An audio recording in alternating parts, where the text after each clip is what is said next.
The grand hall of the Galactic Council stretched higher than any building on Earth. Timon stood at the entrance and felt very small. The ceiling seemed to touch the stars themselves, and maybe it did. He had never seen anything like this place. Lights floated in the air without any wires or supports. The walls changed colors like living things. Creatures from 100 different worlds filled the massive room, and Timon recognized none of them. Jiwoo stood beside him, holding a small device that contained all of Earth's scientific knowledge. Her hands shook just a little. She had practiced her presentation 1,000 times, but nothing prepared her for this moment. The day when humanity would introduce itself to the galaxy. A tall being approached them. It had 4 arms and skin that looked like purple glass. Its eyes were kind, at least Timon hoped they were kind. Reading alien expressions was not something humans were good at yet. "Welcome, humans," the being said. Its voice came from a translator device hanging in the air. "I am Vrex, head of the Council's diplomatic division. We are so excited to meet you." Timon bowed the way he had been taught since childhood. Jiwoo did the same. Vrex made a sound that the translator called laughter. "Oh, how charming," Vrex said. "You bow to show respect, so polite." So adorable. Timon felt his smile tighten just a bit. Adorable was not the word he expected. Earth had sent its best diplomat and its brightest scientist. They represented 7 billion people. Adorable seemed like the wrong word, but he kept smiling. First contact was too important to worry about words. Vrex led them into the council chamber. The room was even bigger than the hall. Representatives from countless worlds sat in floating chairs arranged in a circle. Each one looked different from the next. Some had scales, some had fur, some seemed to be made of light itself. They all turned to look at the 2 humans. "They are so small," someone whispered. The translator picked it up. "Look at their tiny hands," another voice said. "Do you see their faces? So many expressions, so emotional." Timon felt like an animal in a zoo. Jiwoo touched his arm gently, a reminder to stay calm. They had expected this. Earth was new to the galaxy. Humans were the newcomers, the unknowns. Of course, the other species would be curious. Rex gestured to 2 chairs that lowered from the ceiling. "Please sit. We have much to discuss." The meeting began. Timon explained where Earth was located in the galaxy. He talked about human history, human culture, human dreams for the future. The aliens listened with what seemed like amusement. They smiled their various smiles. They made their various sounds of approval. When Jiwoo stood to give her presentation, the room grew quieter. She showed images of Earth, the blue and green planets spinning in the darkness. She showed pictures of cities, mountains, oceans. She explained human biology, how humans lived and grew and learned. "Fascinating," Vrex said. "Your planet has such high gravity. How do you move so easily?" Jiwoo explained that humans were used to it, that they had evolved there over millions of years. "And your atmosphere," another council member said. "This one looked like a floating jellyfish made of silver. So much oxygen. Does it not burn your lungs?" "No," Jiwoo answered. "We need oxygen to breathe." "Remarkable," the jellyfish being said. "Such a harsh world, yet you seem so delicate." There was that word again. Delicate. Timon did not like it any more than adorable. The questions continued for hours. What did humans eat? How did they reproduce? What made them happy? What made them sad? The aliens seemed particularly interested in human emotions. They asked Timon to smile, to frown, to show surprise. They found it endlessly entertaining how human faces could change so much. "You show your teeth when you are happy," Rex observed. "On most worlds, showing teeth is a threat. But humans do it to express joy. How unusual." "We also cry when we are sad," Jiwoo added. "Water comes from our eyes." The council members made sounds of amazement. Some of them seemed to think this was the most interesting thing they had ever heard. As the day went on, Timon began to understand something. The Galactic Council did not see humans as equals. They saw humans as something cute, something to be protected and studied, like a pet or a child. During a break, Vrex took them to a private room. Food had been prepared, things that humans could safely eat. Vrex watched them with obvious pleasure as they ate. "I must tell you," Vrex said, "the Council is very impressed with your species. You are unlike anything we have encountered before." "Thank you," Timon said carefully.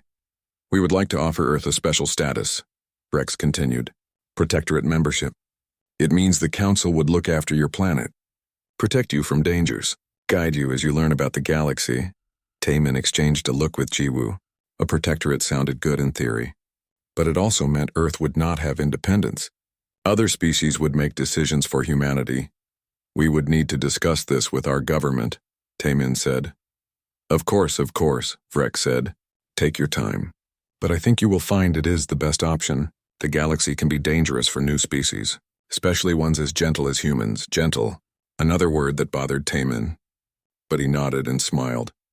That was his job, after all. Smile and be diplomatic. That evening, back in their assigned quarters, Jiwoo sat on the strange alien furniture and sighed. They think we are harmless. I know, Taemin said. They do not understand us at all, she continued. They see our emotions and think we are weak. They see our size and think we are fragile. Maybe that is good, Taemin said. Better to be underestimated than feared. Maybe, Jiwoo agreed. But she did not sound convinced. Outside their window, the galaxy turned. Millions of stars, billions of worlds, countless species. Humanity was just one more species now. One more voice in the great cosmic conversation. But as Taemin looked at those stars, he wondered what would happen when the galaxy learned the truth. When they discovered that humans were not just adorable creatures with expressive faces, that Earth was not a gentle world, but a planet that had forged its inhabitants in fire and ice and endless competition. He thought about human history. The wars, the struggles, the refusal to give up even when everything seemed lost. He thought about the predators humans had faced and defeated, the diseases they had overcome, the disasters they had survived. The galaxy saw adorable, but adorable was only part of the story. Taemin closed his eyes and hoped that the rest of the story would never need to be told. That humanity could remain the cute newcomers forever. That there would never come a day when the galaxy needed to see what humans were really capable of. But deep down, he knew better. The universe had a way of testing every species, and when humanity's test came, the galaxy would learn the truth. Humans were adorable, until they were not. The alarm began at exactly 300 hours station time. Hyunwoo woke instantly, years of military training pulling him from sleep to full awareness in seconds. The red emergency lights bathed his quarters in blood-colored shadows. His first thought was a drill. His second thought, when he heard the weapons fire, was much worse. He grabbed his uniform from the chair and dressed while running to the door. The corridor outside was chaos. Aliens ran in every direction, screaming in languages his translator could barely keep up with. Smoke filled the air. The acrid smell of burning metal and something else, something organic, made his eyes water. What is happening? He shouted at a passing maintenance worker, a creature with 6 legs and crystalline skin. Pirates, the worker gasped. The Krell. They are boarding the station. Hyunwoo's blood went cold. The Krell were famous, or rather infamous, across the galaxy. Raiders who took what they wanted and destroyed the rest. He had heard stories during his 3 months on the trade station. Stories about ships going silent, stations going dark, colonies disappearing. He pushed through the crowd toward the human quarters. There were 20 humans on this station, mostly traders and scientists. His job was to protect them. That was why Earth had sent a military captain along with the civilian delegation. He found Da-Yoon already gathering people. The young Marine had her hair pulled back and her face set in hard lines. She held a maintenance tool like a weapon. It was not much, but it was something. Sir, she said when she saw him, we have 15 people here. 5 are still missing. Who? Hyunwoo demanded. Taemin and Jiwoo were in the council wing. 3 traders were in the market sector. That is where the first breach happened. Hyunwoo cursed under his breath. The council wing was on the other side of the station. The market sector was probably already under Krell control. We need to secure this group first, he said. Then we go for the others. An explosion rocked the station. The lights flickered and went out completely for 3 long seconds. When they came back, they were dimmer, running on emergency power. They are cutting through the main defenses, Da-Eun said quietly. The station security cannot hold them. She was right. Hyunwoo had seen the station's security force. They were adequate for breaking up fights and handling drunk traders. But against a military force like the Krell, they would last minutes at best. The decision came quickly. Stay here and hope for rescue, or move to a more defensible position. The human quarters had 1 entrance and thin walls. Not good for a siege. We moved to the cargo bay, Hyunwoo ordered. There are emergency supplies there. Better doors. Multiple exits if we need them. He organized the group quickly. The strong helped the weak. Everyone carried something, supplies or tools or anything that could be useful. They moved through corridors that grew quieter and more dangerous with each passing minute. They saw the first body halfway to the cargo bay. A station security guard, one of the floating jellyfish species. It had been torn apart. The violence of it shocked even Hyunwoo, who had seen combat before. The civilians gasped. Someone started crying. Hyunwoo kept them moving. There was no time to stop. No time to mourn. The Krell found them in Junction 7. They were bigger than humans, with 4 arms and scales like armor. Their weapons crackled with energy that made the air smell like ozone. There were 5 of them blocking the corridor ahead. The lead Krell made a sound that might have been laughter. "Humans," it said through its translator. "We heard about you. The cute new species. The Council's little pets." Hyunwoo stepped forward, putting himself between the pirates and his people. "Let us pass. We are not a threat to you." "Not a threat?" The Krell laughed again. "No, you are not. You are cargo. The Council will pay well to get their adorable humans back safely." Behind him, Hyunwoo heard Da-eun shifting position. Good. She understood what was about to happen. "We do not want trouble," Hyunwoo said, keeping his voice calm. "Just let us go to the cargo bay. Stay out of your way." The Krell considered this. Its eyes, 3 of them arranged in a triangle on its face, studied the humans with obvious amusement. "No, I think we take you now. Easier that way." The Krell raised its weapon. Hyunwoo dove to the side, shouting for everyone to run. Energy blasts scorched the walls where he had been standing. The civilians scattered, running back the way they had come. Da-eun moved. She was fast. Faster than the Krell expected. She threw the maintenance tool with all her strength. It was not meant to be a weapon, but heavy metal moving at high speed did not care about intent. The tool hit the lead Krell in its center eye. The creature roared and stumbled. Hyunwoo grabbed a loose piece of wall paneling torn free by an earlier explosion. He swung it like a baseball bat at the nearest Krell. The pirate blocked with one arm, but Hyunwoo was already moving, going low, sweeping the creature's legs. It fell. That was all Hyunwoo needed. He grabbed the Krell's weapon and rolled away as energy blasts filled the corridor. He did not know how to use the alien gun properly, but he knew which end to point at the enemy. He fired. The weapon kicked hard, nearly breaking his wrist, but the shot connected. One Krell went down. "Move," he shouted. Taeyoon was already pulling civilians through a side corridor. The station was a maze of passages, and she had studied the maps obsessively during the long, boring weeks before the attack. They ran. The Krell followed, but they were not used to prey that fought back. They expected fear and surrender. They got neither. The chase led them deeper into the station, away from the main corridors into the maintenance tunnels. Hyunwoo had to crouch to fit, but the Krell with their larger frames struggled even more. They reached a junction where 4 tunnels met. Hyunwoo made a decision. "Taeyoon, take them to the cargo bay through Tunnel 3. I will lead the Krell away." "Sir, you cannot. That is an order, Marine." Taeyoon's jaw clenched, but she nodded. She knew better than to argue during combat. "Do not die, sir." Not planning on it. He watched them disappear into the tunnel. 15 humans crawling through the darkness to safety. Then he turned and fired the Krell weapon down the tunnel he had come from. The blast lit up the space, and he heard angry roars in response. Good. He had their attention. Hyunwoo ran. He fired again, not aiming, just making noise. The Krell followed. They shouted at him, threats and promises of what they would do when they caught him. He led them on a chase through the tunnels, using every trick he knew.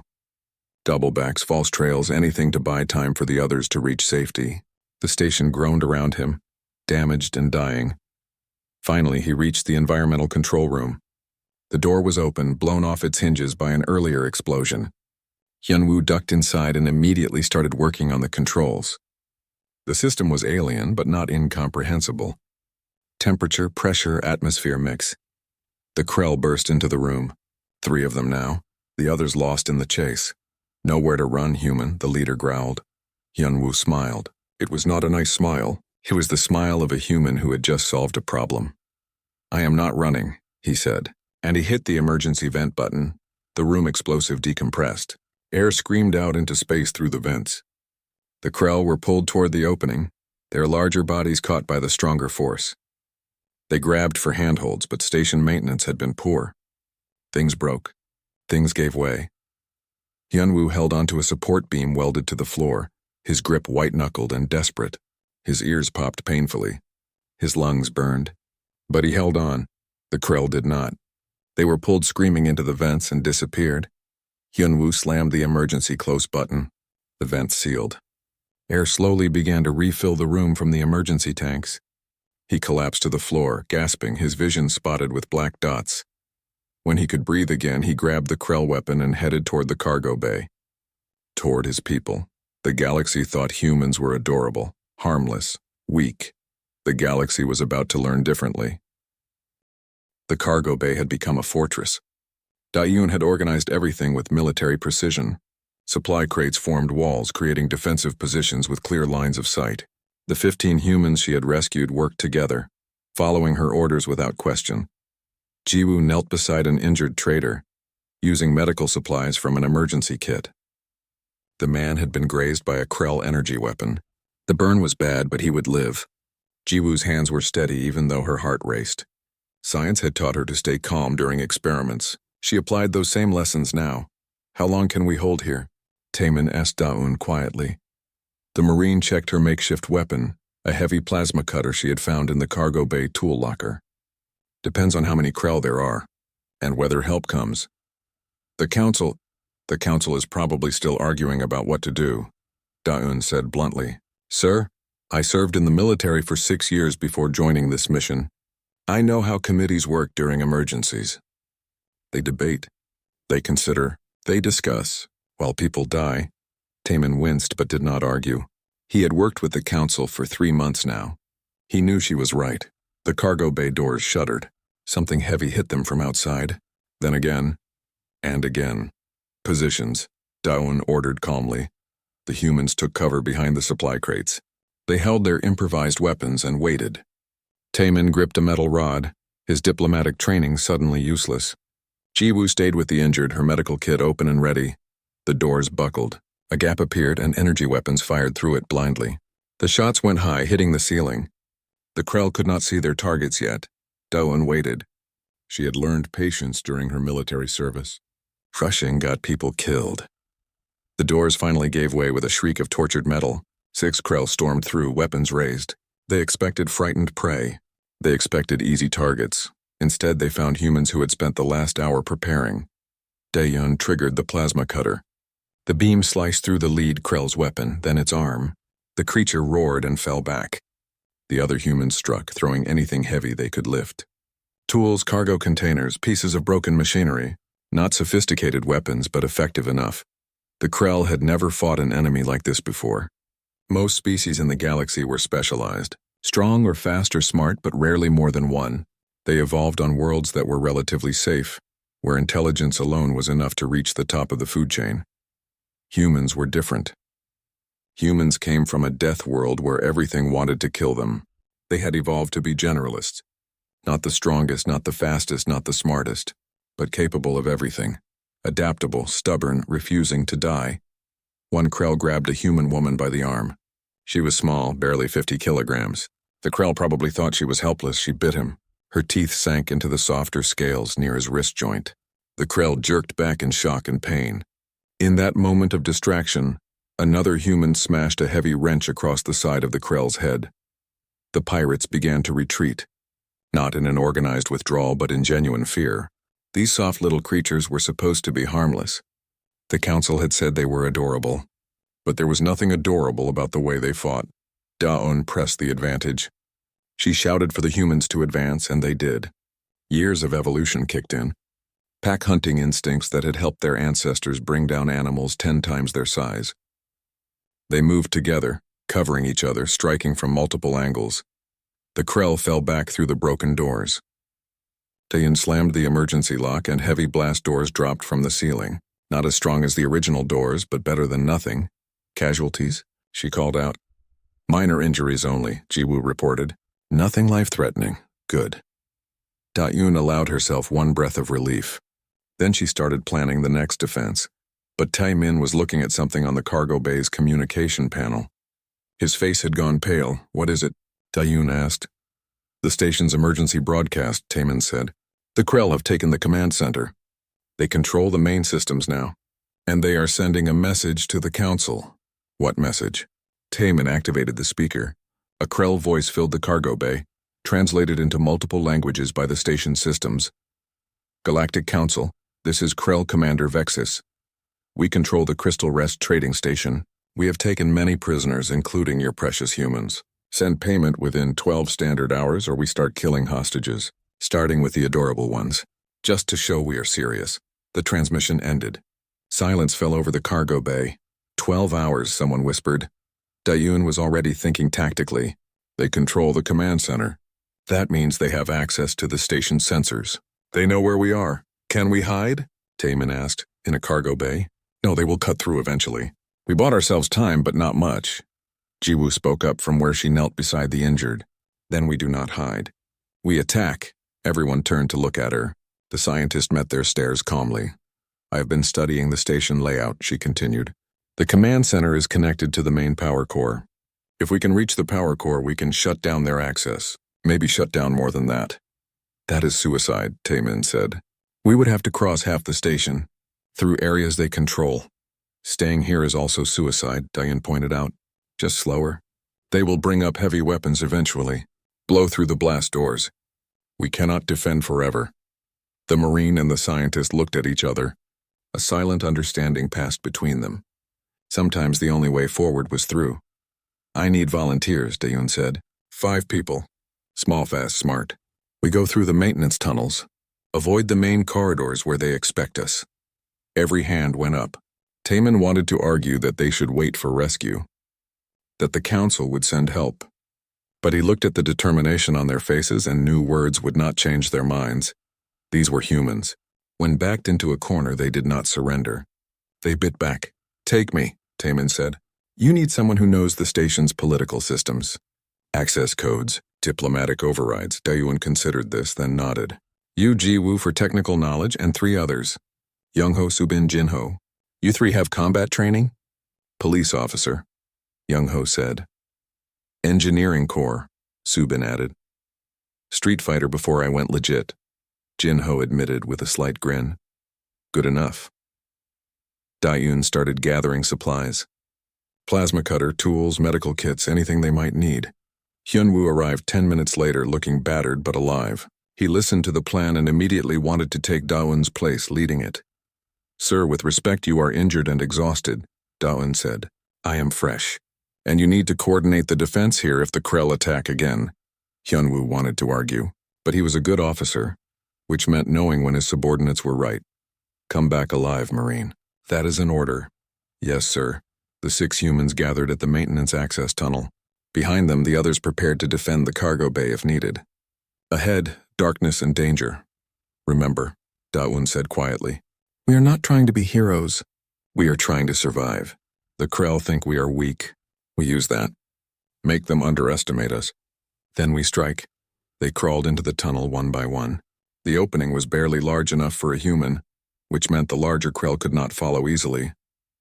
Another advantage. As they moved through the darkness, Jiwoo thought about the galaxy's perception of humanity. Adorable, cute, harmless. Maybe that was fine. Maybe being underestimated was humanity's greatest weapon. After all, Earth's history was full of small creatures who survived by being underestimated, who adapted and persisted and eventually thrived. Humans had not conquered Earth by being the biggest or strongest. They conquered it by being smart and stubborn and willing to do whatever it took to survive. The galaxy was about to learn what those traits meant when combined with human desperation. Ahead in the darkness, Dayun led them toward the heart of the station, toward the Krell, toward survival or death. The adorable humans were done being cute. The maintenance tunnel smelled like oil and ozone and fear. Dayun led the way, her plasma cutter held ready. Behind her came Jinho, then Subin, then Jiwoo, then Youngho, with Taman bringing up the rear.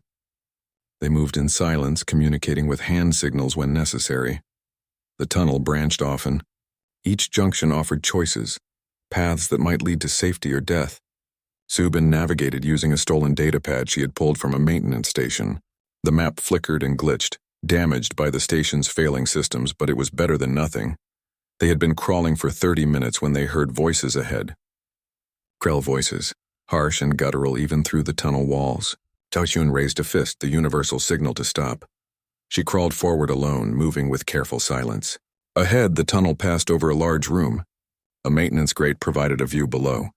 Taoyun looked through the gaps in the metal. 20 Krell filled the room. They were sorting through stolen supplies, arguing over the division of loot. This was not a military operation anymore. It was a robbery. The pirates were here to take what they could carry and destroy the rest. One Krell held up a human data pad, the kind traders used for keeping records. "What is this worth?" "Nothing," another Krell said.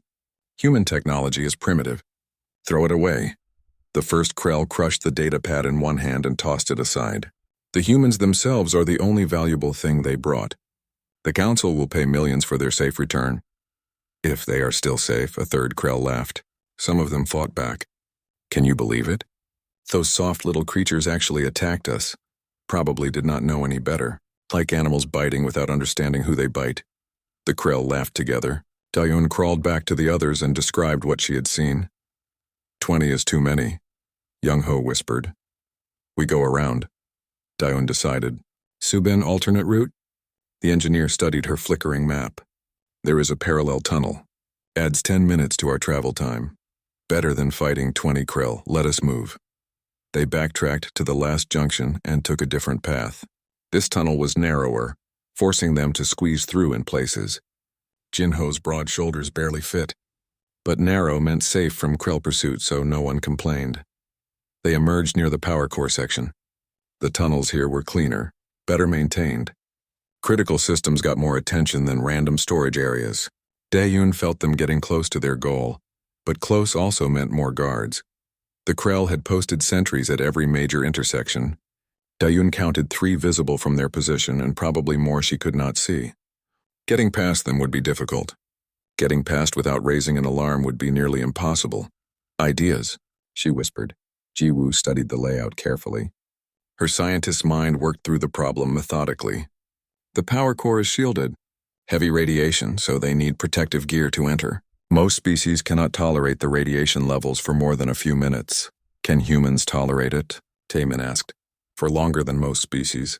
Humans evolved under a sun that produces strong radiation. Our cells have better repair mechanisms. We will still get sick eventually, but we can endure perhaps 10 or 15 minutes. And the Krell?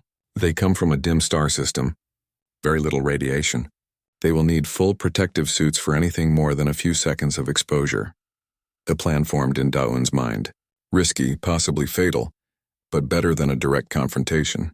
"We trigger a radiation leak. Small one, localized.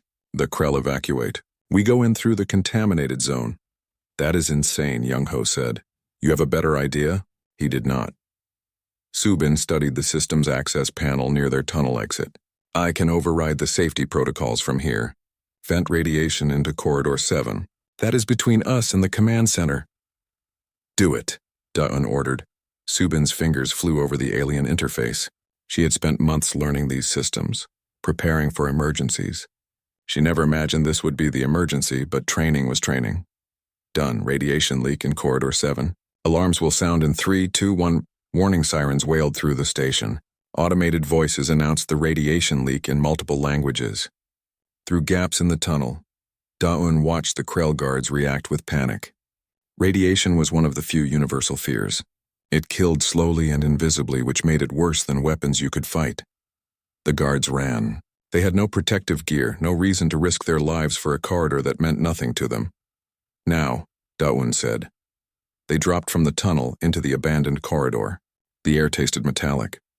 Taoyun's skin prickled with the sensation of too much energy in the atmosphere. Radiation detectors would be screaming if they had any. "Move fast," Jiwoo urged. "We have maybe 10 minutes before the dose becomes dangerous." They ran through the contaminated zone. The radiation made the air shimmer slightly, like heat haze on a summer day. Taoyun felt her stomach turn queasy, but she pushed through. Discomfort was temporary. Death was permanent. The command center doors appeared ahead, sealed and locked with 2 Krell guards who had stayed at their post despite the radiation warnings. Brave or stupid, Taoyun could not tell which. The guards raised their weapons when they saw humans approaching. Stop, this area is restricted. Dayun did not slow down. Radiation leak. We need to seal the breach from inside the command center. The guards hesitated. Dayun was counting on their confusion, their assumption that humans were harmless technicians, not a threat. She was right. One guard started to lower his weapon. You should not be here without. Jinho hit him. The street fighter moved with brutal efficiency, striking the weak points Subin had identified in Krell anatomy during her research. Throat, joints, the soft tissue behind the knee. The guard went down. The second guard managed to fire. Energy blast tore through the air where Daun had been standing a moment before. But she was already moving, rolling, coming up inside the guard's reach. The plasma cutter in her hands hummed to life, and she struck once precisely. The guard fell.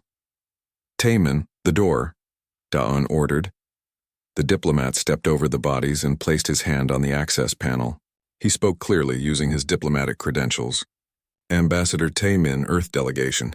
Emergency override protocol. The system hesitated, processing. Then the doors slid open.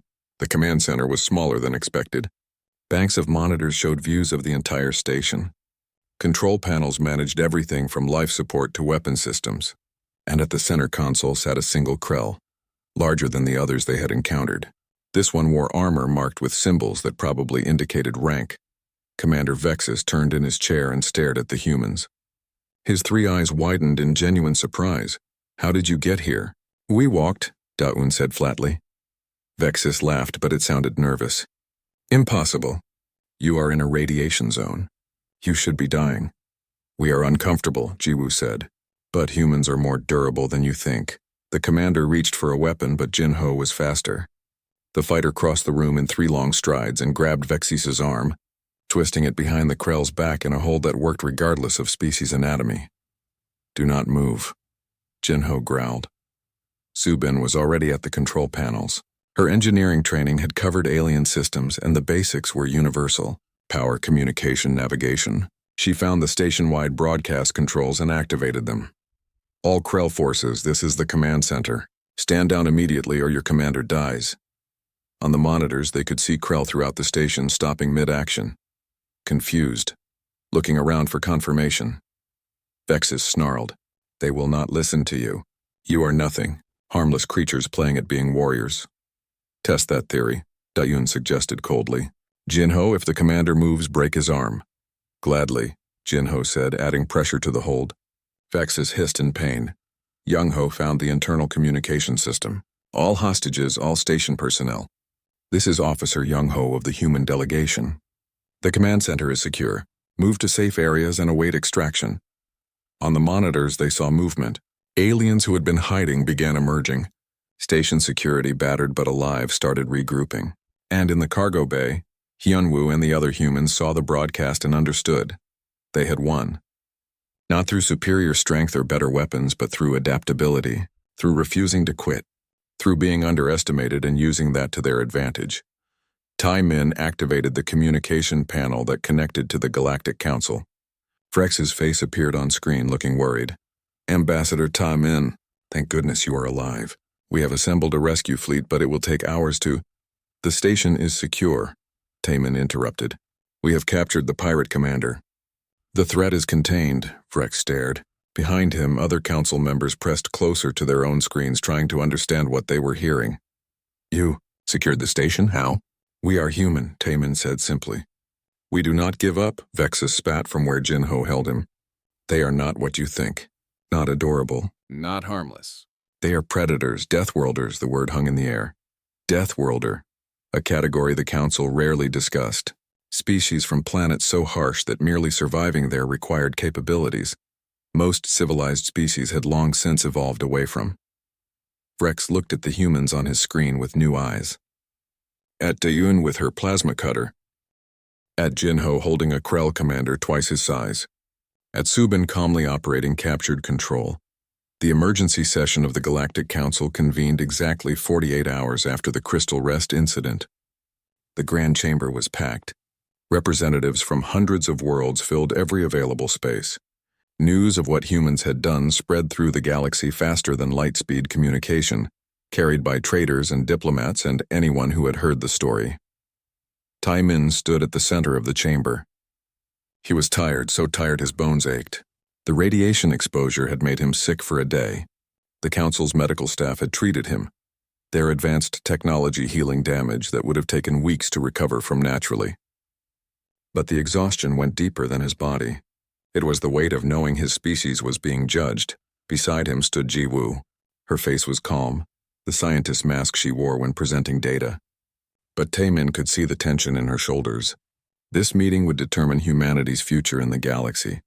Vrex called the session to order. The four-armed diplomat looked different now.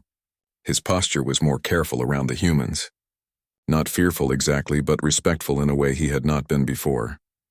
"We are here to discuss the status of humanity," Vrex announced. "Specifically, whether our previous classification was correct." The holographic display activated, showing footage from the Crystal Rest Station. Security cameras had captured everything. The council watched in silence as the recordings played. They saw Hyunwoo fighting Krell pirates with improvised weapons. They saw him survive explosive decompression that should have killed him. They saw Da-un organizing defenses and leading an assault through radiation zones. They saw humans coordinating like a pack of predators, moving with purpose and deadly efficiency. One council member, a being made of crystalline structures that refracted light, spoke up. "This footage has been analyzed by our military experts. They confirm these humans displayed combat capabilities beyond what we expected." Another representative, this one resembling a floating mass of tentacles, added, "The Krell are experienced raiders. They have successfully attacked dozens of stations. Yet 20 humans defeated over 100 Krell warriors." "Not just defeated," a third voice interjected. "Captured their commander. Took control of the station. Did so with minimal casualties on their side." The murmuring in the chamber grew louder. Taemin listened to hundreds of conversations happening at once. Aliens discussing humanity in words his translator struggled to keep up with. Impressive, dangerous, unexpected, frightening. Vrex raised a hand for silence. "Ambassador Taemin, we have questions for you." "I will answer what I can," Taemin replied. "Your planet, Earth. We reviewed the data you provided when humanity first made contact. But now we must ask directly, what kind of world is it?" Ji-woo stepped forward. "Earth is what you would classify as a Class 9 death world." The chamber erupted. Class 9 was near the top of the danger scale. World so hostile that most species could not survive there without extensive protective equipment. "That cannot be correct," someone shouted over the noise. "It is," Ji-woo said calmly. "Earth has extreme temperature variations, gravity that would crush most species here, an atmosphere rich in corrosive oxygen, weather patterns that include hurricanes, tornadoes, and electrical storms, tectonic activity that causes earthquakes and volcanic eruptions, and an ecosystem where almost every animal is either a predator or prey, locked in constant competition." She activated her own holographic display. Images of Earth appeared. Not the pretty pictures she had shown in their first meeting, but the real Earth. Footage of lions hunting, great white sharks breaching, hurricanes tearing apart coastlines, blizzards burying entire cities in snow, deserts where the temperature could kill in hours. "Humans evolved here," Ji-woo continued. "We developed over millions of years in an environment that tried constantly to kill us. We survived because we adapted. We learned to work together, to use tools, to plan ahead, to never give up." Vrex studied the images with what might have been horror. "You said nothing of this in your initial presentation." "You did not ask," Taemin said. "You saw our emotions, our social nature, our size. You made assumptions based on that. You let us believe you were harmless, Indicana. We never said we were harmless. You decided that on your own." The accusation hung in the air. It was true, and everyone in the chamber knew it. The council had looked at humans and seen what they wanted to see. Cute newcomers, adorable pets to protect and guide. A military representative stood, a massive creature covered in natural armor plating. "What else did you not tell us about your species?" Ji-woo brought up more data. "Humans can survive extreme temperatures. We live everywhere from Arctic regions to scorching deserts. We can go weeks without food and days without water. Our bodies heal from injuries that would be fatal to most species. We have immune systems that fight off diseases constantly. We require less sleep than most galactic species, and our endurance is exceptional. Humans evolved as persistence hunters. We chase prey until it collapses from exhaustion. sometimes for days. Days. Someone asked in disbelief. There are humans on Earth who run over 100 kilometers for recreation, Jiwoo said. Our bodies are designed for sustained effort over long periods. The military representative sat down slowly. Around the chamber, Taemin could see aliens reassessing everything they thought they knew about humanity. So you are Deathworlders, Frex said finally. Why did you not say so from the beginning? Taemin chose his words carefully. Because Deathworlders are feared in the galaxy. We researched your history before making contact. We know what happens to species classified as dangerous. They are isolated, quarantined, sometimes attacked preemptively just in case they pose a threat. So you hid the truth. We emphasize different truths, Taemin corrected. Everything we told you was accurate. Humans are social. We form bonds easily. We value cooperation and peace. We are emotional and expressive. All of that is true, but incomplete. Yes, because we wanted a chance to join the galactic community, to be welcomed, not feared. Rex leaned back in his floating chair. And now we know the whole truth. What do you want from us? Taemin took a deep breath. This was the moment everything depended on. We want to be partners. Not pets, not protectorates, not threats to be contained. Partners. We have capabilities you need. Protection, endurance, adaptability. But we also need what you have. Technology, knowledge, centuries of experience with peaceful cooperation. You speak of partnership, but we have seen you fight, the crystalline being said. How do we know you will not become conquerors? With your capabilities, you could threaten many worlds, Jiwoo answered this one. Because we have already learned that lesson on our own world. Humans fought each other for thousands of years. War after war, conquest after conquest. We nearly destroyed ourselves multiple times. But we learned. We built nations, then unions of nations. We chose cooperation over conflict because we finally understood that working together made us all stronger. Pretty words, someone muttered. Not just words, Taemin said firmly. Actions. We had the Krell commander in our custody. We could have killed him. He threatened our people, took hostages, planned to sell humans as cargo. We had every reason for revenge. But we did not kill him. We held him for justice. For your justice, the Council systems. Because we believe in law over vengeance. Hyunwoo spoke up from where he stood with other human survivors. I am a soldier. I have trained for combat my entire adult life. But I took an oath to protect, not to conquer. Every human in our military takes that oath. We fight when we must, but we prefer peace. Daon nodded. We did what we had to do to survive. Nothing more. When the Krell surrendered, we stopped. That is who humans are. The Council deliberated for hours. Taemin and the others waited in a side chamber, not knowing what decision would be made. Would humanity be welcomed? Quarantined? Expelled from the galactic community before they truly joined it? Finally, Frex summoned them back to the main chamber. We have reached a decision, the diplomat announced. The protectorate status offered to humanity is withdrawn. Taemin's heart sank. This was it. They were being rejected, but Vrex continued. In its place, we offer full membership in the Galactic Council, with all rights and responsibilities that entails, including a seat on the Security Subcommittee, where your unique capabilities can be utilized for the protection of all species. The relief was so intense, Taemin's knees nearly buckled. Jiwoo grabbed his arm to steady him. Around them, the other humans exhaled in unison. However, Frex added, and his tone grew serious. This comes with conditions. Earth must agree to oversight. Your military capabilities must be registered. Your expansion into space must be monitored, not because we fear you, but because trust must be earned. Over time, as you prove your commitment to peace, these restrictions will ease. We agree, Taemin said immediately. We understand. Trust takes time. There is one more thing, the crystalline being said. An apology is owed.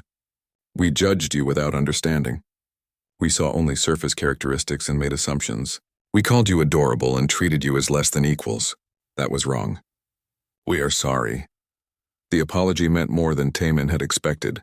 It was not just words. It was recognition, respect, apology, a